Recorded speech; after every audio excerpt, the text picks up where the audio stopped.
Welcome to HOA Justice Stories. Keep your phone ready for this one. I am a building inspector in Boulder, Colorado, which means I know the difference between actual code and HOA nonsense. The permit decal on my guest's windshield had slipped maybe half an inch to the left, still totally visible, still valid for another week. Shirley Morgan was already screaming at me in the guest lot before I even got out of my car. She had her phone on speaker, held high like she was calling in an airstrike, screen turned away so I could not see who she was even talking to. Her face was red, her blonde pixie cut practically vibrating with rage under that white bucket hat. "You tampered with this," she said, jabbing a finger at the glass. "That is a violation. I am calling management and I am going to be dramatic about it. I moved to Boulder 6 months ago because the job market was solid and I needed a reset. My mental health had been fragile after a rough breakup and a layoff back in Ohio, and the harassment from the Lakeshore Landing Reserve Association was pushing me to the edge. The HOA here operated like rules were leverage, not guidance. Shirley ran the pool and amenities like a bouncer, controlling access with a smile that never reached her eyes. She loved catching people. Loved the power trip.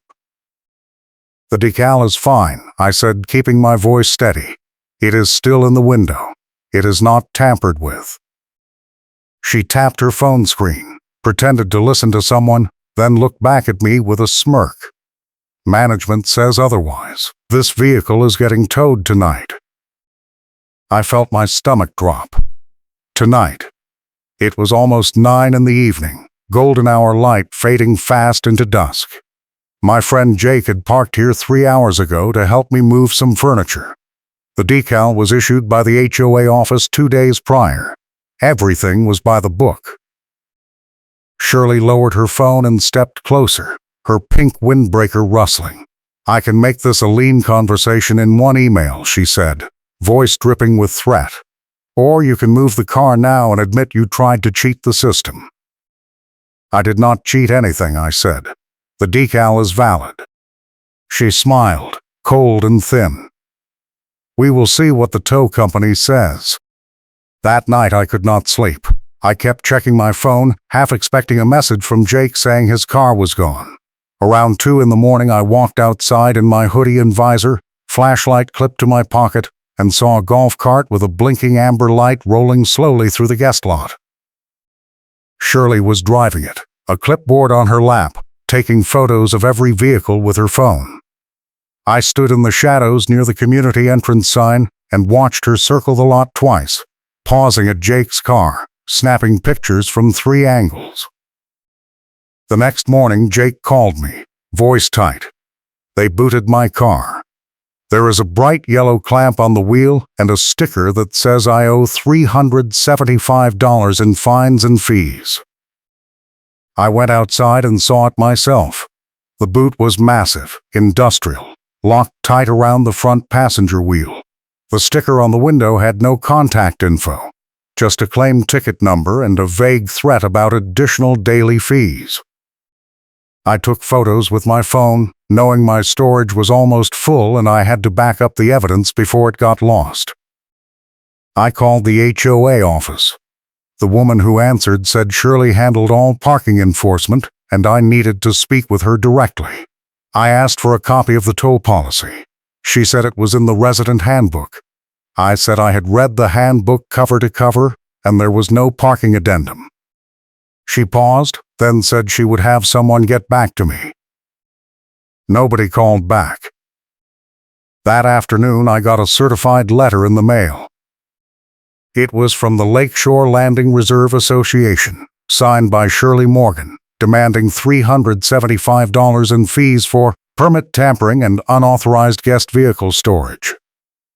The letter claimed the parking addendum was binding and enforceable, and that failure to pay within 72 hours would result in a lien on my property.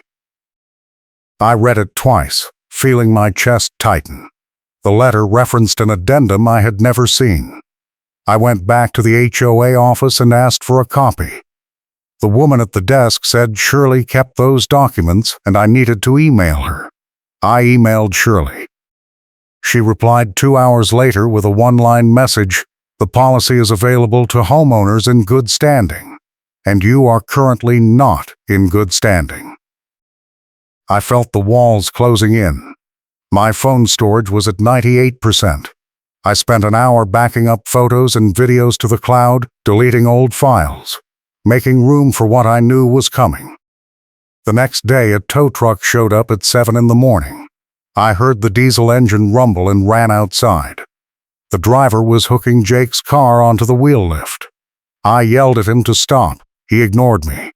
I stepped in front of the truck. He finally looked up, annoyed. "You cannot tow this," I said. "The fees are disputed and the boot is still on the wheel." He shrugged. "I got a work order from the HOA. Take it up with them." I pulled out my phone and started recording. He noticed and hesitated. I said the guest permit is valid and there is no legal basis for this tow. He said he did not care about legal basis, he cared about the work order. I asked to see it. He showed me a slip of paper with Shirley's signature and a handwritten note: "Vehicle in violation. Tow immediately." I took a photo of the slip, then stepped back. The driver lifted the car onto the truck bed.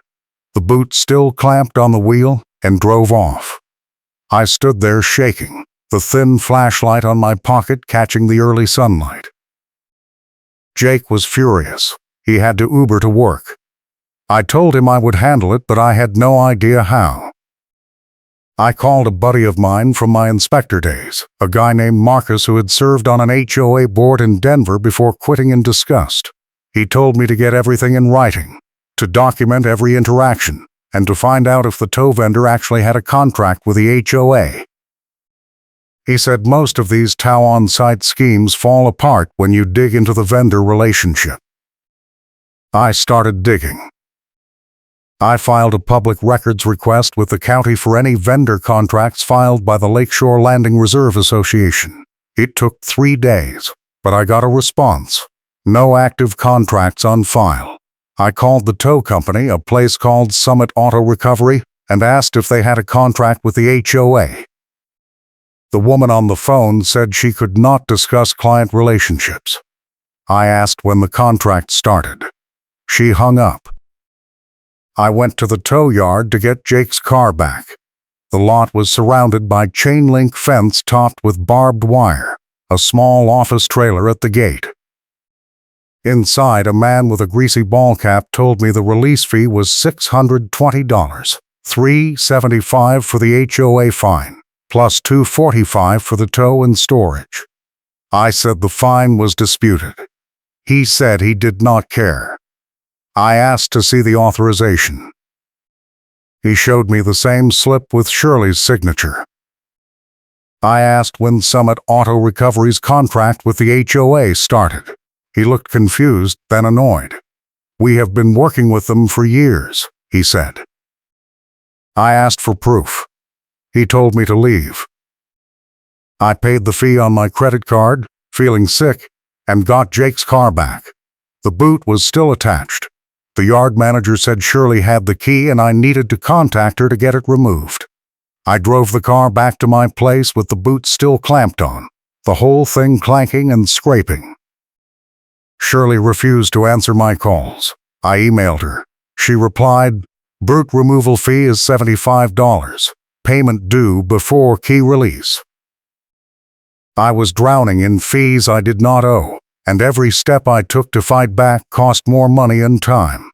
My mental health was unraveling. I barely slept. I kept thinking about the lien threat, about losing my home over a parking decal that had slipped half an inch. Then, I remembered something Marcus had said. Silence makes people talk. I stopped responding to Shirley's emails. I stopped calling the HOA office.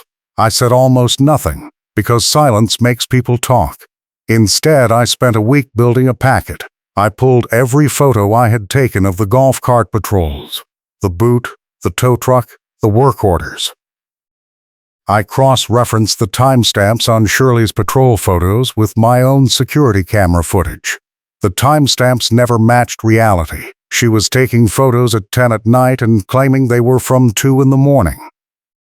She was photographing cars that were not even in violation and slapping boots on them anyway. I found 3 other homeowners in the neighborhood who had been hit with the same scheme. One of them was a woman named Ellen, a former HOA board member who had quit after Shirley took over the pool committee. Ellen told me Shirley had been running the parking enforcement like a personal racket for almost a year, targeting people she did not like, cutting deals with Summit Auto Recovery under the table. Ellen gave me copies of old board meeting minutes where Shirley had proposed the parking addendum and the board had voted it down. Twice, Shirley had printed the addendum anyway and started enforcing it like it was law. I also found out that Summit Auto Recovery's contract with the HOA had expired 8 months ago. They had been towing on pure bluff. Shirley had never renewed the contract. She just kept calling them, and they kept showing up, because nobody ever challenged it. I put it all in a binder, the board minutes, the invoice trail showing Shirley had approved over $40,000 in tow and boot fees in the past year, the photos proving she was selectively enforcing rules, and a package of photos proving multiple homeowners violate the same rule without enforcement. Axtarsing Bath Western Rudroner who was helping, and it palsam time to packed around town. D and BS wast in the mean to the mine town. Islands, when losting through a smock, was in pactors from that day. Islands don't stay in the Douth relation. I'll from attraction, and the bulk of colliation, and move flaunting the spanding the vanry, and it pound to be side of the pounds. I had pictures of board members parking in guest spots overnight, of Shirley's own car parked in a fire lane during a pool party, of vehicles without decals sitting untouched for weeks, while mine got booted in hours.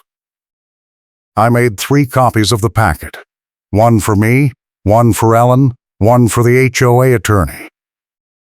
If you are enjoying this story, hit the like button and subscribe for more wild HOA drama. Ellen and I planned the reveal carefully. There was a board meeting scheduled in 2 weeks. We decided to show up together, present the evidence in tandem so Shirley could not isolate either of us, and force the board to address it on the record. But Shirley escalated first. A week before the meeting, a vendor truck showed up at my house unannounced. 2 guys in high-vis vests started trimming the tree in my front yard. I ran outside and asked what they were doing. They said the HOA had flagged the tree as a safety hazard, and they were authorized to trim it. I said I never got a notice. They shrugged and kept cutting. I called Shirley. She picked up on the 4th ring, sounding smug. The tree was blocking sightlines for the patrol cart, she said. It is a safety issue. The board approved it. I asked when the board approved it. She said last month. I knew that was a lie because I had attended last month's meeting and there was no tree discussion. I told the workers to stop. They said they had a work order and they were finishing the job. I recorded the whole thing on my phone. They cut 3 major branches off the tree, leaving it lopsided and ugly, then drove off. That night, Ellen called me. She said Shirley had just sent an email to the board claiming I was harassing her and threatening legal action. The email included screenshots of my messages asking for the parking addendum, twisted to make it look like I was being aggressive and unreasonable. Ellen said the board was planning to discuss my behavior at the upcoming meeting and possibly issue a formal warning. She said Shirley was trying to flip the narrative, to make me the problem instead of her. I felt the rage building. I had been patient. I had followed every rule. I had documented everything. And Shirley was still winning because she controlled the board, controlled the narrative, controlled access to the records. But I had something she did not know about. The invoice trail I had pulled showed that Summit Auto Recovery had billed the HOA for 73 tows in the past year. but the HOA financial statements only showed 51 TOW reimbursements. 22 TOWs were unaccounted for. Either Shirley was pocketing the money, or Summit was billing for tows that never happened. Either way, it was fraud. I forwarded the evidence to the HOA attorney with a simple cover email. Please review the attached invoice discrepancies and advise the board accordingly. The attorney responded within 2 hours. He said he would be attending the board meeting and requested that I be present to answer questions. The tone had changed. The night before the meeting, Shirley sent a mass email to the entire neighborhood claiming that a disgruntled homeowner was spreading false allegations and that the board would be addressing the matter publicly. She did not name me, but everyone knew who she meant. The neighborhood group chat exploded. Some people defended me. Most stayed silent. A few said I should just pay the fines and move on. Ellen texted me, "Do not back down, we have her." The meeting was held at the clubhouse near the pool. I showed up early with my binder. Ellen was already there, sitting in the front row. The room filled quickly. More people than I had ever seen at an HOA meeting. Shirley sat at the board table in her pink windbreaker and white bucket hat, phone on the table in front of her, looking calm and composed. The board president, a retired dentist named Roger, called the meeting to order. He said there were serious allegations that needed to be addressed and that the HOA attorney, a man named Paul Dietrich, would be present to ensure everything was handled properly. Paul was sitting in the corner, a leather folder on his lap, watching Shirley with a neutral expression. Roger started by reading Shirley's email aloud, the one accusing me of harassment. He said the board took these allegations seriously and wanted to hear my side. I stood up. I said I had never harassed anyone. I said I had simply asked for a copy of the parking addendum that Shirley claimed gave her authority to tow and boot vehicles. I said I had been charged over $1,000 in fees for a guest parking decal that was valid and visible. Shirley interrupted. "The decal was tampered with," she said. "You moved it to avoid detection." I pulled out my phone and played the video I had taken the night Jake's car got booted. The timestamp showed the decal in the exact same position it had been when the HOA office issued it. I passed my phone to Roger. He watched the video, his face tightening. Shirley leaned forward.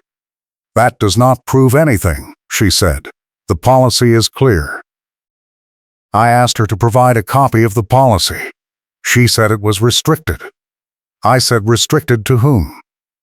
She said homeowners in good standing. Paul, the attorney, cleared his throat. "Shirley, can you provide the board with a copy of the parking addendum you have been enforcing?" Shirley hesitated. "It is in the files," she said. Paul said he had reviewed the files earlier that day and found no approved parking addendum.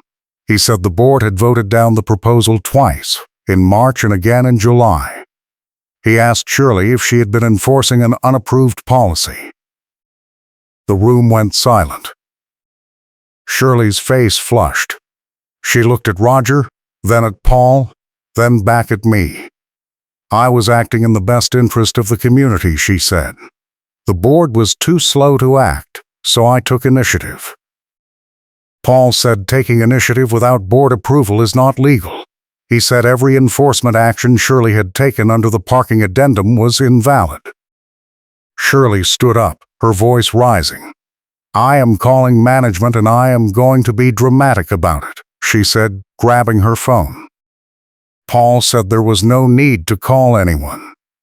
He said the board needed to vote immediately to rescind all parking fines issued under the unapproved addendum and to refund all fees collected. Roger looked uncomfortable. He said the board would need time to review the financials.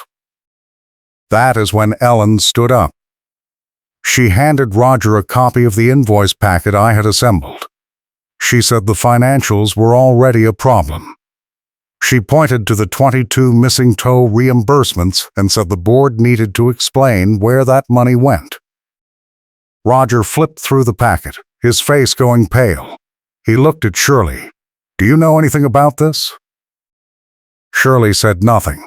She just stared at the table, her hands shaking. Paul said he was recommending an immediate management audit to determine whether any funds had been misappropriated. He said the board should suspend all parking enforcement activities until the audit was complete. One of the other board members, a woman named Diane, made a motion to approve the audit. Another member seconded. The vote was unanimous. Shirley did not say a word. She just sat there, her phone clutched in her hand, staring at nothing. The meeting ended 20 minutes later. People filed out slowly, whispering. Ellen squeezed my shoulder. "You did it," she said. I did not feel like I had won. I just felt exhausted. But it was not over yet. 2 days later, Shirley tried to stage one final play. A tow truck showed up at the community entrance, idling near the sign where the guest lot access road met the main street. I was leaving for work when I saw it. The driver was the same guy who had towed Jake's car. Shirley was standing next to the truck, clipboard in hand, talking on her phone.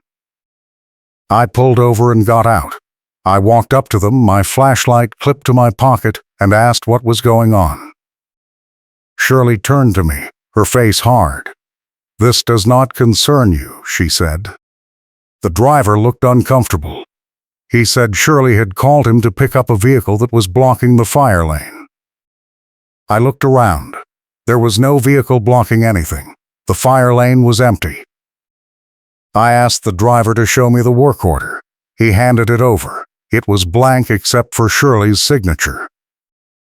I pulled out my phone and called Paul, the HOA attorney. He picked up on the second ring. I explained what was happening. He told me to put Shirley on the line. I handed her my phone. She took it, listened for a few seconds, then her face went white. She handed the phone back to me without a word. Paul said he had just instructed Shirley to stand down, and that any further enforcement actions would be considered insubordination. He said the tow truck needed to leave immediately. I relayed the message to the driver. He looked at Shirley, shrugged, and drove off.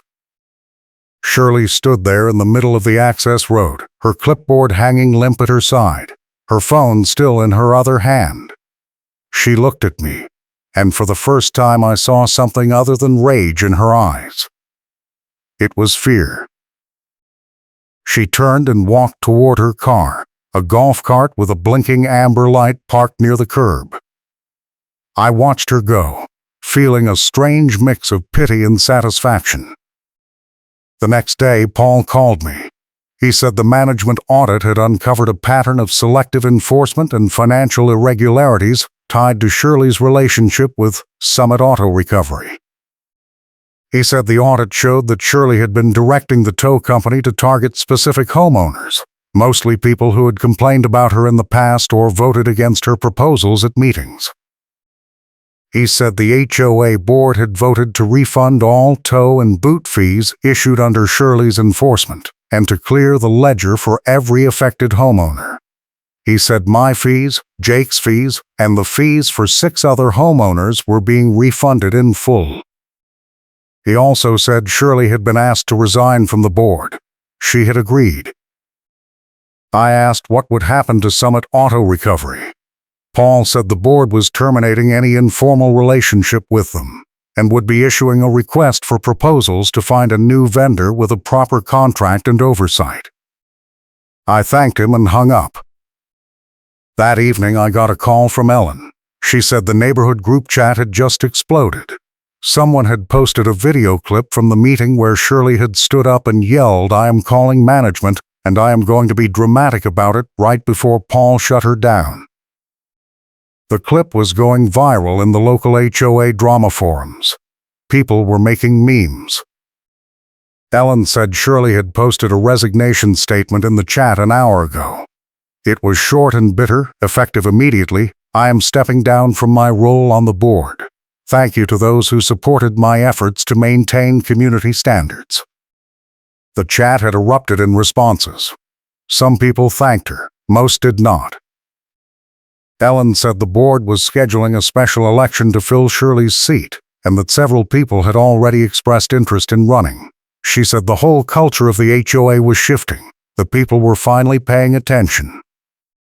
I felt a weight lift off my chest. A week later, I was sitting on my front porch when I saw the golf cart with the blinking amber light roll past one last time. It was being driven by a maintenance worker, headed toward the clubhouse to be stored. Shirley was nowhere in sight. I thought about everything that had happened: the boot, the tow, the late-night patrols, the fake addendum, the vendor fraud, the meeting where it all came apart. I thought about the moment Shirley had said, "I can make this a lean conversation in one email," and how that line had come back to destroy her when the audit exposed exactly what kind of lean conversations she had been having with Summit Auto Recovery behind the board's back. The final board meeting where Shirley was forced to apologize happened 3 weeks later. The room was packed again. Roger opened the meeting by acknowledging the findings of the management audit. He said the board took full responsibility for failing to provide adequate oversight, and that new policies were being implemented to prevent future abuse. Then he asked Shirley to address the room. Shirley stood up slowly. She was not wearing her windbreaker or her bucket hat. She looked smaller somehow, diminished. She read from a piece of paper, her voice flat. "I apologize for any actions that exceeded my authority as pool and amenities chair," she said. "I believed I was acting in the community's best interest, but I recognize that I made errors in judgment. I am sorry to those who were negatively affected." It was the most hollow apology I had ever heard, but it was on the record. Roger thanked her and moved on to the next agenda item. I did not say anything. I just sat there with Ellen beside me, feeling the vindication settle in. After the meeting, a neighbor I barely knew came up to me in the parking lot. He was a quiet guy who lived 2 streets over. He said Shirley had booted his car last year and charged him $400, and he had just paid it because he did not know he could fight it. He said he had seen my name in the audit report and wanted to thank me for standing up. He said this happened to them too, and he was glad someone finally did something about it. I shook his hand and told him he should file for a refund. He said he would. A month later, I got a check in the mail from the Lakeshore Landing Reserve Association. It was for $1,062, covering every fee I had paid plus interest. There was a short letter attached, signed by Roger, stating that the board had completed its review and was issuing refunds to all affected homeowners. I deposited the check and felt the chapter close. Jake came over that weekend to help me replace the branches the vendor had butchered on my tree. We worked in the yard all afternoon, trimming and shaping, making it look halfway decent again. He asked if I was going to run for the board. I said maybe, but not yet. I needed a break from HOA drama. He laughed. "Fair enough," he said. That evening we sat on the porch with beers, watching the sun set over the Flatirons. The golf cart with the blinking amber light was gone. The tow trucks were gone. Shirley was gone. The neighborhood felt quieter, calmer. People were talking to each other again instead of just filing complaints. Ellen texted me a photo from the group chat. Someone had posted a picture of the new parking policy draft, simple and clear, with actual enforcement guidelines and an appeals process. The board was voting on it next week. I texted back a thumbs up. I thought about Shirley one last time, about the moment her printed packet had gone airborne in a gust of wind at the worst possible moment during the final showdown at the curb. She had been holding her clipboard with all her fake work orders and patrol logs, trying to hand them to the tow truck driver as proof, when a sudden gust of wind tore the pages out of her grip and sent them scattering across the parking lot. She had chased them, frantic, while the driver just stood there watching. I had recorded the whole thing. It was the perfect visual metaphor for how her entire scheme had fallen apart. The board had refunded the tow and boot fees and cleared the ledger. Shirley had been forced to apologize on the record in front of the room. The management audit had exposed the pattern. Everything I had fought for had come through. I finished my beer and looked out at the quiet street. The Lakeshore Landing Reserve Association was not perfect, but it was better. The rules were still there, but they were not weapons anymore. They were just rules. I could live with that. Thanks for watching, and I will catch you in the next one.